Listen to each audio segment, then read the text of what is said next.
Buenos días, mi nombre es Jesús y hoy les vengo a presentar un video sobre el cardenismo. Les vengo a presentar una línea del tiempo sobre el cardenismo.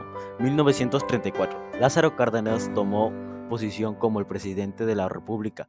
Durante su periodo presidencial, Cárdenas rompió con Calles, inició una política favorable a la clase obrera y profundizó la reforma agraria. 1935. Los obreros crearon el Comité Nacional de Defensa Petrolera para manifestar el apoyo de los sindicatos obreros a las medidas adoptadas por el presidente. 1936. La obra legislativa que caracterizó este periodo estuvo orientada a fomentar el nacionalismo y la soberanía a fin de establecer un sólido principio de independencia económica en favor de los trabajadores. 1937.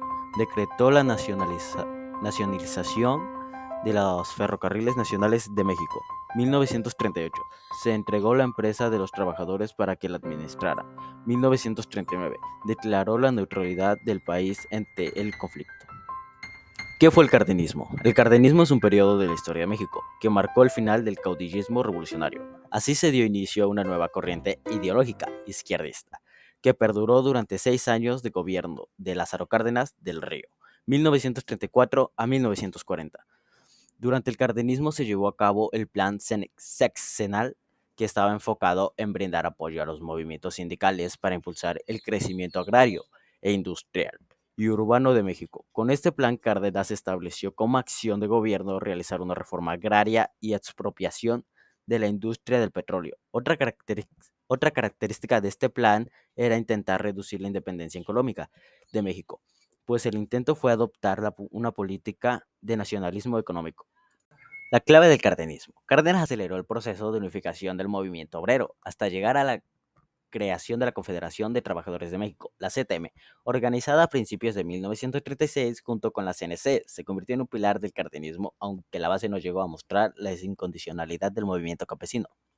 Los organismos obreros se sostuvieron la candidatura de quien Cárdenas había designado como sucesor, el general Ávila Camacho. Otro aspecto importante que se presentó durante el cardenismo fue la difusión cultural. Se instituyó la educación socialista. A partir de estas medidas se fundaron instituciones educativas y culturales como el Instituto Politécnico Nacional y el Instituto Nacional Antropología e Historia. Biografía de Lázaro Cárdenas. Lázaro Cárdenas del Río nació en Michoacán un 21 de mayo de 1895, mayor hijo varón entre 7 hermanos. A los 18 años inició su carrera militar, incorporándose a las filas revolucionarias del ejército Martín Castrejón, logrando el rango general con apenas 25 años, en plena guerra civil. Posteriormente pasó al ejército de la política como gobernador de Michoacán en 1928 y secretario de Gobernación de Pascual Ortiz Rubio, así como dirigente del Partido Nacional Revolucionario, PNR, de presidente de México entre 1934 y 1940, y en el gobierno de su sucesor sirvió como secretario de Defensa hasta 1945. Tuvo 3 hijos, Alicia Cárdenas, Palmira Cárdenas Solorzano y Cuauhtémoc Cárdenas Solorzano, este último también dedicado a la política. Finalmente, en octubre de 1970, falleció víctima de cáncer en la Ciudad de México. Sus restos fueron depositados en el Monumento de Revolución junto con los de muchas otras personalidades revolucionarias de México. La reforma agraria que entregó alrededor de 18 millones de hectáreas en el norte del país a pequeñas unidades productivas campesinas para romper con el modelo agrícola tradicional latifundista heredado por México de la época colonial. La moderación de la educación a través de intensas campañas de combate contra el fanatismo, la superstición y los prejuicios en los que se llamó una educación socialista de corte moderno. En esto en muchos casos implicó una prédica anticlericalista, el enfrentamiento diplomático con Europa y Estados Unidos. A raíz de la nacionalización forzosa de la industria petrolera ocurrida en 1938 y la demanda de muchas naciones extranjeras de ser resarizadas, no solo por la máquina y los bienes inculcó, sino también por el petróleo sin extraer, en que el Estado de mexicano consideró de su exclusividad propia.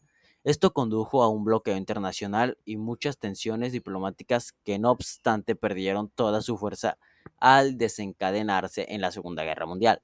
La popularidad de Cárdenas consideró como el único presidente que no se enriqueció durante su mandato y cuyos ideales fueron revividos temporalmente por el Partido de Frente Cardenista de Reconstrucción Nacional entre 1987 y 1997.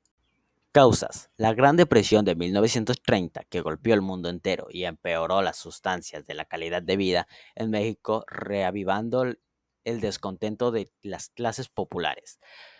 La posición de Plutarco Elías Calles, cuyo gobierno y posteriormente gobiernos títeres fueron de corte militarista, por parte de un movimiento más centrado en la clase trabajadora y en la democracia, encabezado por el mismo Cárdenas. Dichas tendencias acabaron por enfrentarse en las elecciones de 1933.